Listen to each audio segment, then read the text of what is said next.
together from clips of film made under a research program in computer. The images are arranged to illustrate this talk, which will be an attempt to suggest some of the formal problems that hold my interest regarding design in motion. This is the IBM 2250 graphic display console that generates the images in motion which I have been exploring. Dr. Jack Citron of IBM, who developed the computer program for this project, is demonstrating the way we select numerical variables that determine a particular graphic pattern.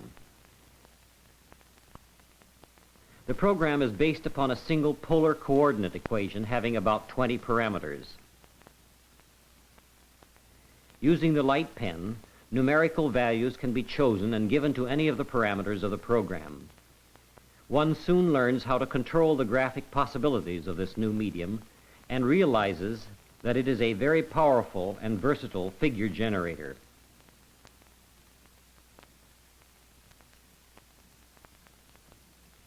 When the camera is used, control of the computer program is by punched cards, not the light pen. The camera, using black and white motion picture film, is automatically operated by control signals generated by the computer program. At a later stage, I recopy, with an optical printer, the black and white images onto color film. Using an assortment of color filters and superimposers, I am able to produce the images which you will see in the remainder of this film. This is one kind of action that I have been exploring. Asymmetrical, not center-oriented, a fluid kind of motion that is not stuck in one place. This motion is multiplex, no static elements except when it comes to rest. It has a path in space which is approximately a trajectory. I call it a linear figure. The essential problem with this kind of motion must resemble the creative problem of melody writing. It is, perhaps in its purest form, the most highly concentrated case study of the essence of art itself, involving as it does balance, contrast, tension, and resolution, all brought into play with minimum expenditure. Perhaps if these actions were structured with still greater contrasts of motion and scale, and some as yet unknown qualities, they might be developed through variations that we could recognize and respond to directly and emotionally. Of course, even these actions on the screen might work better if there were music of some sort related to them. I think of sound as a partner to this kind of visual experience, but I do not want the graphics to play a role of the lesser subservient partner.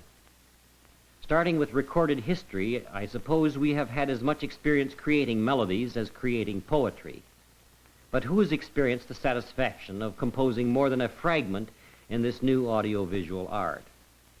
What is needed, therefore, is for someone to be able to add a few years' experience to perfect his skill at designing motion for the eye to perceive. You have been seeing a kind of motion which I would have you compare with melodic linear phenomena of music. The comparison might be carried a step farther by showing how we might relate and harmonize two or more actions that run simultaneously.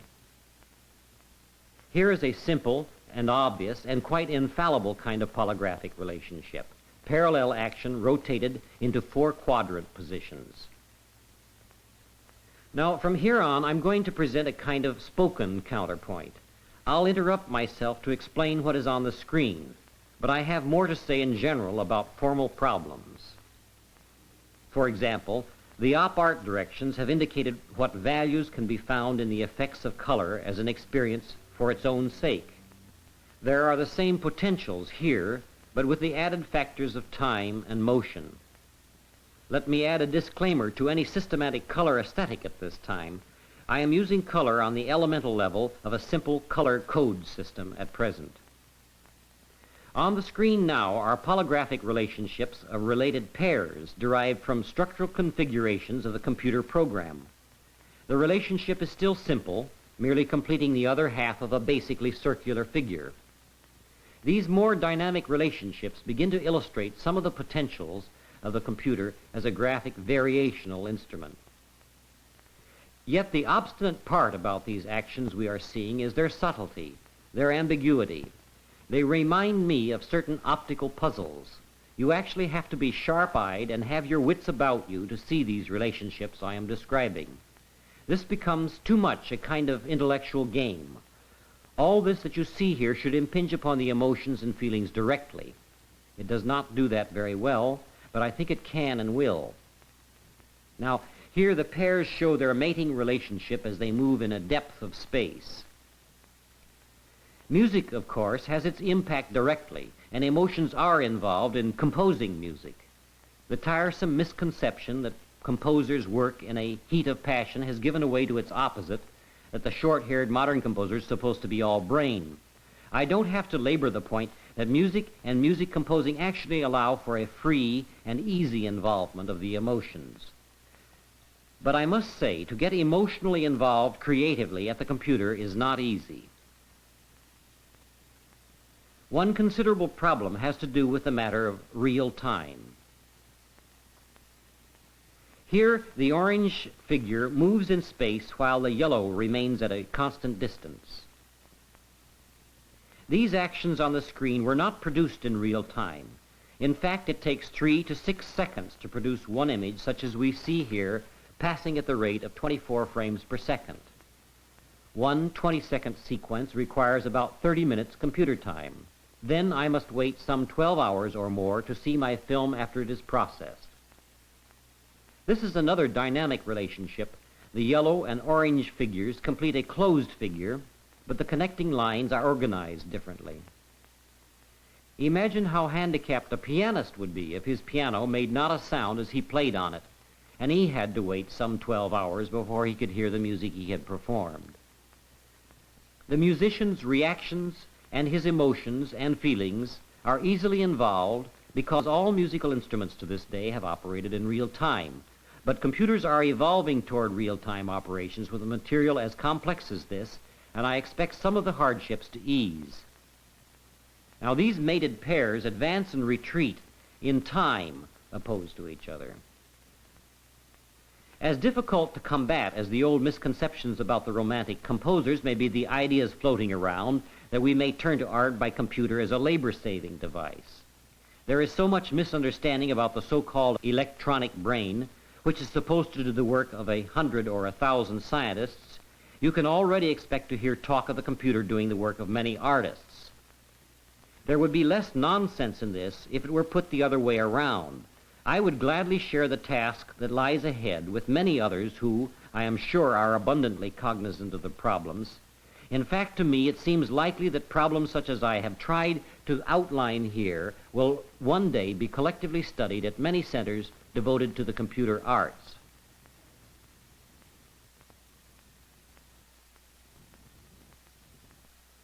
Now, in conclusion, I would like to present a brief analysis of the film Permutations, which is the most recent of several films which I have made as one of the many activities within my IBM research project.